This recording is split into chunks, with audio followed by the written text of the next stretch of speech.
அன்பான நண்பர்களே வணக்கம். நான் ஸ்ரீலதா தயாளன். போன பகுதியில் கேட்கப்பட்ட விடுகதையும் அதற்கான விடையும் பார்க்கலாமா? 11 எழுத்துக்களை கொண்ட வார்த்தை. ஒருவரை பாதையிலிருந்து விலக்குதல் முதல் 3 எழுத்துக்களில் வரும். தள்ளு. வாகனத்தை பேச்சு வழக்கில் சொல்லும் வார்த்தை 4வது எழுத்து 5வது 6வது எழுத்துக்களோடு சேர்ந்தால் வரும். வண்டி. 7வது எழுத்து 5வது எழுத்தோடு சேர்ந்தால் சாப்பிடுவது வரும். உன். நாய் குறைப்பது 9வது மற்றும் 2வது எழுத்துக்களில் இருக்கிறது. வள். 10வது 8வது மற்றும் கடைசி எழுத்தோடு சேர்ந்தால் நொடி வரும். கணம். விடை தள்ளு வண்டி உணவகம். முயற்சி செய்தவர்களுக்கு பாராட்டுக்கள். இன்றைய பழமொழி. தாய்க்கு தலச்சன் பிள்ளை, தந்தைக்கு கடைப்பிள்ளை. ஒரு பெண்ணுக்கு அவள் மலடி இல்லை என்பதனை நிரூபிக்க பிறக்கிறது தலச்சன் பிள்ளை. ஆணுக்கு அவனுடைய பேரை சொல்ல கடைசி வாரிசாக இருக்கிறது கடைப்பிள்ளை என்பர். எனவேதான் தாய்மார்கள் தங்கள் முதல் பிள்ளையிடமும் தந்தைமார்கள் கடைசி பிள்ளையிடமும் அளவு கடந்த பாசத்துடன் நடந்து கொள்கின்றனர். இதில் ஒரு கேள்வி எழலாம். அப்படியென்றால் இடையில் உள்ள குழந்தைகள் மேல் யார் அதிகம் பாசம் வைப்பார்கள் என்றால் விடை இல்லை.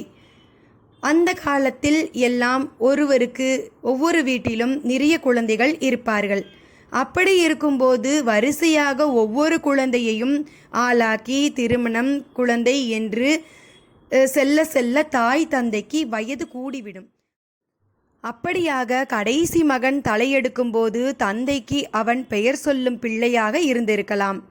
ஆனால் இப்போது 1ஓ 2ஓதான் பிள்ளைகள் என்பது வேறு கதை. எது எப்படியோ தாய்க்கு தலச்சன் பிள்ளை, தந்தைக்கு கடைப்பிள்ளை என்ற பழமொழி நன்றாகவே உள்ளது. இன்றைய தகவல் பார்க்கலாமா? நமஸ்காரங்கள் செய்யும் முறை. நமஸ்காரங்கள் ஏகாங்கம், துவியாங்கம், திரையாங்கம், பஞ்சாங்கம், அஷ்டாங்கம் என 5 வகைப்படும். ஏகாங்கம் தலையை மட்டும் தாழ்த்தி வணங்குதல். துரியாங்கம் வலக்கையை மட்டும் சிரசில் குவித்து வணங்குதல். திரையாங்கம் சிரசின் மீது 2 கைகளையும் குவித்து வணங்குதல். பஞ்சாங்கம் தலை, கை 2, முழங்கால் 2 என்னும் 5 உறுப்புகளும் நிலத்தில் பொருந்தும்படி வணங்குதல். அஷ்டாங்கம் தலை, கை 2, செவி 2, மோவாய், புஜங்கள் 2 என்னும் 8 உறுப்புகளும் நிலத்தில் படியும்படி வணங்குதல். இன்றைய விடுகதை. 8 எழுத்துக்களை கொண்ட வார்த்தையை கண்டுபிடியுங்கள். முதல் 2 எழுத்துக்கள் ஒரு நறுமண பொருளை குறிக்கும். கடைசி எழுத்தின்றி இருக்கும். கனிக்கு முந்தையதை 3ஆம் 4ஆம் எழுத்துக்கள் குறிக்கின்றன. 3ஆம் எழுத்தும் கடைசி எழுத்தும் இணைந்தால் உடம்பின் கீழ்ப்பகுதி வரும். நன்கு காய்ந்த காய்கறியை கடைசி 4 எழுத்து குறிக்கும். விடை என்ன சொல்லுங்கள் பார்க்கலாம். நன்றி நண்பர்களே. விடுகதையின் விடையுடன் அடுத்த பகுதியில் சந்திக்கிறேன்.